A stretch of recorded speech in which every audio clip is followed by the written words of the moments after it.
Hi, hello, ನಮಸ್ತೆ. So, ಇವತ್ತು ನಾನು ಯಾವ ಮೂವಿ ಬಗ್ಗೆ ಮಾತಾಡ್ತಾ ಇದ್ದೇನೆ ಅಂತ ನಿಮ್ಗೆ ಆಲ್ರೆಡಿ ಗೊತ್ತಾಗಿದೆ. 'ಬಗೀರ'. ಸೊ, 'ಬಗೀರ' ಮೂವಿ ನೋಡೋಕ್ಕೆ ಯಾಕಿಷ್ಟು ದಿನ ಅಂತ ನೀವು ಕೇಳ್ಬೋದು. ಆಹ್, ನಮ್ ಕಡೆ ಥಿಯೇಟರ್ ಸಮಸ್ಯೆ. ಥಿಯೇಟರ್ ಒಂದು 2 ಇದೆ. ಆದ್ರೂ ಒಟ್ಟೊಟ್ಟಿಗೆ ಒಂದು 4, 5 ಮೂವಿ ರಿಲೀಸ್ ಆಗಿದ್ರಿಂದ ಕನ್ನಡ ಮೂವಿನ, ಹಿಂದಿ ಮೂವಿನ ಅಂತ ಹೇಳಿದ್ರೆ ಇಲ್ಲಿ ಹಿಂದಿ ಮೂವೀಸ್ ಓಡ್ತಾ ಇತ್ತು. ಸೊ, ಮೊದಲು 'ಸಿಂಗಮ್' ಬಂತು, ಆಮೇಲೆ 'ಬುಲ್ ಬುಲಿಯಾ' ಬಂತು, ಆಮೇಲೆ 'ಅಮರನ್' ಅಂತ ಬಂತು. ಸೊ, ಆಮೇಲೆ 'ಬಗೀರ' ಅಂತ ಬಂತು. ಆದ್ರೂ ನೋಡೋಕ್ ಹೋಗೋಣ ಅಂತ ಹೇಳಿದ್ರೆ ಥಿಯೇಟರು ತುಂಬಾ ಗಲೀಜು. ಇನ್ನೊಂದು ಥಿಯೇಟರ್ ಇದೆ. ಅಲ್ಲಿ ಮೂವಿ ಹಾಕ್ತಿರ್ಲಿಲ್ಲ. ಆ ಥಿಯೇಟರಲ್ಲಿ ಹೋಗ್ಬೋದಿತ್ತು. ಆದ್ರೆ ಆ ಥಿಯೇಟರಲ್ಲಿ ಕನ್ನಡ ಮೂವಿನೇ ಬರ್ಲಿಲ್ಲ. ಸೊ, ಇಲ್ಲಿ ಈ ಮೂವಿನ ನೋಡ್ದೆ, ಇವತ್ತು ನೋಡ್ದೆ. ಸೊ, ಹೆಂಗಿತ್ತು ಮೂವಿ ಅಂತ ಹೇಳಿ ಮಾತಾಡೋಣ. ಸೊ, ಮೂವಿ ಬಗ್ಗೆ ಹೇಳೋದಾದ್ರೆ ಆಹ್, ಔಟ್ ಆಫ್ 5 ಎಷ್ಟು ಕೊಡ್ಬೋದು ಅಂತ ಹೇಳಿದ್ರೆ ನನ್ನ ಪ್ರಕಾರ 4.5, 4.5, 5ರಲ್ಲಿ. ಯಾಕೆ ಅರ್ಧ ಕಟ್ ಮಾಡಿದೆ ಅಂತ ಮತ್ತೆ ಹೇಳ್ತಾನೆ. ಸೊ, ಏನ್ ಮೂವಿ ರೀ! ನಾನು ಹೇಳಿದ್ನಲ್ವಾ, ಕನ್ನಡ ಮೂವಿಲಿ ಇಂಥ ಮೂವಿ ಬಂದ್ರೆ ಯಾರೂ ಆಗಿರ್ಲಿ, ನಮ್ಮಂಥವ್ರು ಯೂಟ್ಯೂಬರ್ ರಿವ್ಯೂ ಆಗಿರ್ಬೋದು, ಅದು ಎಲ್ಲೂ ಆಗಿರ್ಬೋದು, 100% ನಾವು ಅಂತಹ ಮೂವಿಗಳನ್ನು ಪ್ರೋತ್ಸಾಹ ಮಾಡ್ತೇವೆ. ಸೊ, ಮೂವಿ ನಿಜವಾಗ್ಲೂ ಎಷ್ಟು ಚೆನ್ನಾಗಿತ್ತು ಮೂವಿ ಅಂತ ಹೇಳಿದ್ರೆ, ನನ್ಗೆ ಒಂದು 2, 3 ಕಡೆ ಅನ್ಸ್ತು. ಸೊ, ಸ್ವಲ್ಪ ಟಚ್ ಕೊಟ್ಬಿಟ್ಟು ಸೂಪರ್ ಹೀರೋ ಮೂವಿನೇ ಮಾಡ್ಬೋದಿತ್ತು. ಅಂದ್ರೆ ಸೂಪರ್ ಪವರ್, ಸೂಪರ್ ಮೂವಿ ತರ ಮಾಡ್ಬೋದಿತ್ತು ಅಂತ. ಒಂದ್ ಕಡೆ ನಾನು ನೋಡ್ತಾ ನೋಡ್ತಾ ಅಂದ್ಕೊಂಡೆ. ನಾನೊಂದು ಮೂವಿ ರಿವ್ಯೂ ಮಾಡಿದ್ದೆ.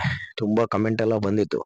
ಕನ್ನಡದ 'ಮಾರ್ಟಿನ್' ಮೂವಿ ಬಗ್ಗೆ ನಾನು ರಿವ್ಯೂ ಮಾಡಿದ್ದೆ. ಸೊ, ಆ 'ಮಾರ್ಟಿನ್' ಮೂವಿಯ ಉದಯ್ ಮೆಹ್ತಾ ಅಂದ್ರೆ ಪ್ರೊಡ್ಯೂಸರ್ ಅನ್ನ ಇದ್ಕೆ ಬಂಡವಾಳ ಹಾಕಿದ್ರೇನೆ ಮೇ ಬಿ, ಸ್ವಲ್ಪ ಗ್ರ್ಯಾಂಡ್ ಆಗಿ ಅಂದ್ರೆ ಸ್ವಲ್ಪ ಚೆನ್ನಾಗಿ ಇನ್ನೂ ಬರ್ಬೋದಿತ್ತು ಈ ಮೂವಿ ಅಂತ ಹೇಳೋದು ಒಂದು ಬಿಟ್ರೆ, ಅದಕ್ಕೋಸ್ಕರ ನಾನು ಅರ್ಧ ಪಾಯಿಂಟ್ ಅನ್ನ ನಾನು ಮೈನಸ್ ಮಾಡಿದೆ. ಯಾಕಂದ್ರೆ ನನಗೆ ಎಲ್ಲೋ ಒಂದ್ 2, 3 ಕಡೆ ಅನ್ಸ್ತು.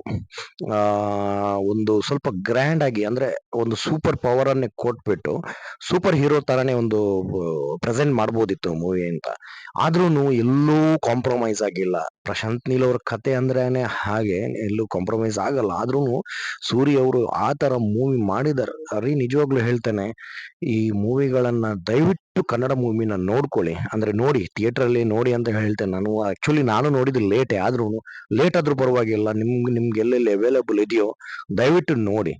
ಯಾಕಂದ್ರೆ ಕನ್ನಡದ ಫಸ್ಟ್ ಮೂವಿಯನ್ನ at the movie release time ಅಲ್ಲಿ ನೆಟ್‌ಫ್ಲಿಕ್ಸ್ ಅವ್ರು ಬೈ ಮಾಡಿದ್ದಾರೆ. ಸೊ, ಅದೊಂದು ನಮ್ಗೆ ಹೆಮ್ಮೆನೆ ಅಂತ ಹೇಳ್ಬೋದು. ಯಾಕಂದ್ರೆ ಕನ್ನಡ ಮೂವಿನ ನೆಟ್‌ಫ್ಲಿಕ್ಸ್ ಅವ್ರು ಬೈ ಮಾಡೋದೇ ಇಲ್ಲ. ಅಂಥದ್ರಲ್ಲಿ ನೆಟ್‌ಫ್ಲಿಕ್ಸ್ ಅವ್ರು ತಗೊಂಡಿದ್ದಾರೆ ಅಂತ ಹೇಳಿದ್ರೇನೆ ಒಂದು ಮೂವಿ ಒಂದು ಗ್ರ್ಯಾಂಡ್, ಅಲ್ಲೇ ಒಂದು 100 ಡೇಸ್ ಓಡ್ದಂಗೆನೆ. ಸೊ, ಈ ಮೂವಿನ ದಯವಿಟ್ಟು ಕನ್ನಡ ಮೂವಿನ ಸಪೋರ್ಟ್ ಮಾಡಿ. ಈ ಮೂವಿನ ದಯವಿಟ್ಟು ಥಿಯೇಟರ್ ಅಲ್ಲಿ ನೋಡಿ. ಸೊ, ಎಲ್ಲೆಲ್ಲಿ ಅವೈಲೇಬಲ್ ಇದೆ ಅಂತ ನಂಗೆ ಗೊತ್ತಿಲ್ಲ ನಿಮ್ ಕಡೆ. ಸೊ, ಕನ್ನಡ ಮೂವಿ ಅಂತ ಹೇಳಿದ್ರೆ ಇಂಥ ರೇಂಜ್ ಅಲ್ಲಿ ಬಂದ್ರೆ ದಯವಿಟ್ಟು ನಾವು ಸಪೋರ್ಟ್ ಮಾಡಬೇಕು ನನ್ನ ಪ್ರಕಾರ. ಸೊ, ಎಲ್ಲೆಲ್ಲ ಇದ್ರೆ ನೀವು ಕನ್ನಡ ಮೂವಿಯನ್ನ ನೋಡಿ, ದಯವಿಟ್ಟು ನೋಡಿ. ಅಂತಹ ಒಂದು ಗ್ರ್ಯಾಂಡ್ ಸೂಪರ್ಬ್ ಮೂವಿ ಅಂತ ಹೇಳ್ಬೋದು. ಇದರಲ್ಲಿ ಎಲ್ಲೂ ಕಾಂಪ್ರಮೈಸ್ ಅಂದ್ರೆ ಇಲ್ಲಿ ಅಗತ್ಯ ಇಲ್ಲ ಅಂತ ಹೇಳೋದು ಅಂತ ಯಾವುದೂ ಇಲ್ಲ. ಸ್ವಲ್ಪ ಕ್ಲೈಮ್ಯಾಕ್ಸ್ ಸ್ವಲ್ಪ ಅಂದ್ರೆ ಸ್ವಲ್ಪ ಎಳ್ದೋದಂಗ ಆಗಿದೆ. ಆದ್ರೂನು ತೊಂದರೆ ಇಲ್ಲ. ಚೆನ್ನಾಗಿ ಒಂದು ಪ್ರೆಸೆಂಟೇಶನ್ ಕೊಟ್ಟಿದ್ದಾರೆ. ಸೊ, ನಮ್ಮ ಪ್ರಕಾಶ್ ರಾಜ್ ಅವರ ಆಕ್ಟಿಂಗ್ ಇರ್ಬೋದು, ಅಥವಾ ಶ್ರೀಮುರಳಿ ಅವರು ಹೇಳೋಕಿಲ್ಲ ಬಿಡಿ. ಶ್ರೀಮುರಳಿ ಅವರು ಟಾಪು. ನಮ್ಮ ಹೀರೋಯಿನ್ ಅಂತೂ ರುಕ್ಮಿಣಿ ವಸಂತ್ ಅವರಂತೂ ತುಂಬಾ ಚೆನ್ನಾಗಿ ಆಕ್ಟ್ ಮಾಡಿದ್ದಾರೆ. ಸೊ, ತುಂಬಾ ಅಂದ್ರೆ ತುಂಬಾ ಚೆನ್ನಾಗಿದೆ ಮೂವಿ. ದಯವಿಟ್ಟು ನೋಡಿ. ಕನ್ನಡ ಮೂವಿಗೆ ಹರಸಿ ಅಂತ ಹೇಳ್ತಾ ಇರುತ್ತೆ. ಲಿಶಾಸ್ ಲೈಫ್ ಸ್ಟೈಲ್ ಈ ಚಾನಲ್ ಅನ್ನು ದಯವಿಟ್ಟು ಲೈಕ್ ಮಾಡಿ, ಸಬ್ಸ್ಕ್ರೈಬ್ ಮಾಡಿ, ಶೇರ್ ಮಾಡಿ. ಹಾಗೆ ನಮ್ಗೆ ನಿಮ್ಮ ಸಪೋರ್ಟ್ ಬೇಕು. ಸಪೋರ್ಟ್ ಮಾಡ್ತಾ ಇರಿ. So, take care.